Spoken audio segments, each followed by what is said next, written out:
Em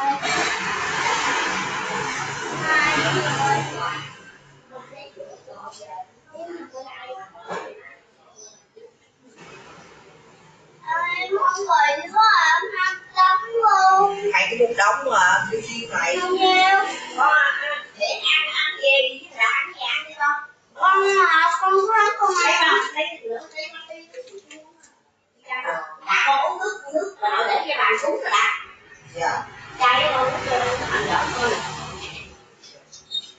Để đi chút mà đem cái...